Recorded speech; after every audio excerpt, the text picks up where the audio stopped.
Let's go first on ask and it shall be given to you. You ask because you don't have it. How do we ask parents? The best example would be a child asking from parents because we are all children asking from the ultimate Father or God. And given that we have good relationship with our parents, because when it comes to God, even how bad we are, He has a good relationship with us. So example, you will ask your parents to buy you a gift. You will ask, can you buy me this kind of gift? How many times did you ask? You asked once. If they didn't answer or heard you, you asked for a few more times. So what does that mean? How do you ask God? Asking God means it should be done once or few times only. It didn't say ask, and it shall be given to you. It just say ask, which is once, and it shall be given to you. What else? How do we ask parents? Example, when you ask, can you buy me gift? You ask, you use your thoughts. You think what you want. You use your emotion. You feel happy, excited when you ask something to be given to you, isn't it? You use your behavior, which is believing or no doubt. You trust them. You use your words and actions with your palms once or few times only. So what does that mean? How do you ask God?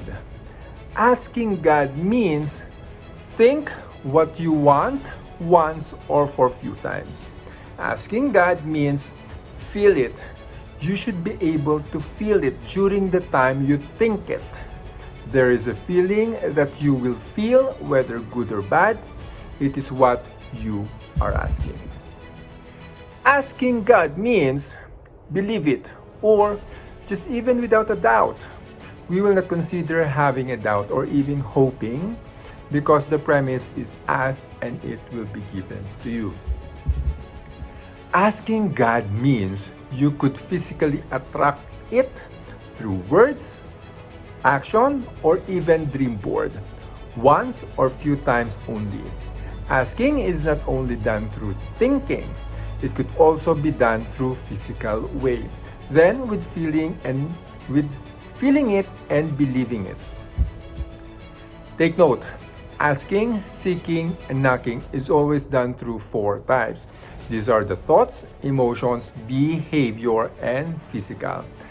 That is why, if you will notice, there is always this four mentioned in asking, seeking, and knocking. And take note, there are thoughts given to you, thoughts that was coursed through you. It was not your thought exactly, it was a thought of the higher being coursed through you. And there was feelings given to you also, feelings that was coursed through you. What happens after you ask parents for a gift? After asking parents, you wait without a doubt until you get an answer. We will not consider not having an answer, because the premise is ask and it shall be given to you. So what does that mean? What happens after you ask God? The same thing. After asking something from God, you have to wait without a doubt for Him to answer.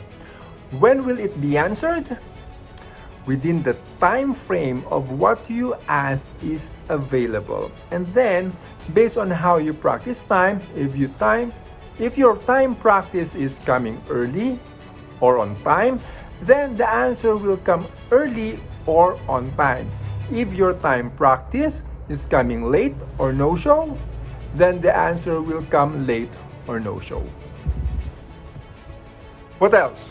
What happens after you ask parents for a gift? When you already ask parents, you will get an answer even if they stayed silent, a silence is an answer. So what does that mean? What happens after you ask God? Same thing.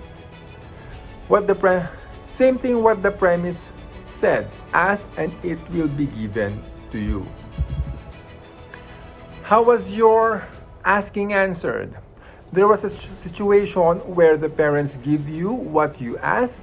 It could be the same situation the parents were asked, or another situation on another time. So what does that mean? How is your asking answered by God? God will make a situation to give you what you ask for. In summary, asking God means think it or physically attract it once or few times only and feel it. And then you have to wait according on how you practice time, wait believing or just even without a doubt, and God will make a situation to give you what you asked for. That's why some people say pray for it, then let go. So just to give you an example, my personal experience. There was a time when I was in New City, New York, year 2011. There was a night there wherein I was just laying down on bed and I was just imagining that I was walking and living and having my life in New York City. I stroll, I explore. I was just in New York City and it went through like so many minutes, probably more than an hour. This happened once. And then 2015 came. I didn't know. We had a vacation to US and I got to stay in New Jersey City or Jersey City. And then I stayed there for like 3 months or so and I got to explore New York City. I didn't exactly live in New York City, but it was close. Jersey City is just close to New York City, so I just have to take the train. And it came true. What I have imagined or envisioned during 2011 came true on 2015. When I was imagining it, it feels like real to me. I didn't know that there is such power in it. And I really didn't doubt that it could happen. I just think it and feel it that's happening and just, just let it like run by itself. And it just happened once. So I think and I believe that this is the concept of asking. You just have to ask once, then let go, and then God will present a situation wherein it will be given to you. Okay? If not given during the supposed to be time frame, it means it is not the asking you should do. It could be the seeking or knocking.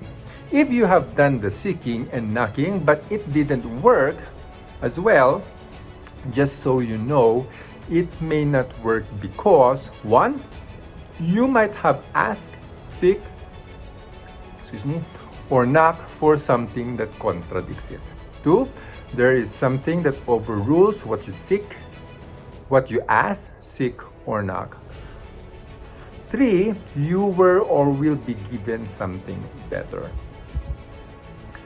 What this means is even if we ask, seek, and knock for something, it is no guarantee that it will be given to you, nor you will find it, nor the door will be open to you.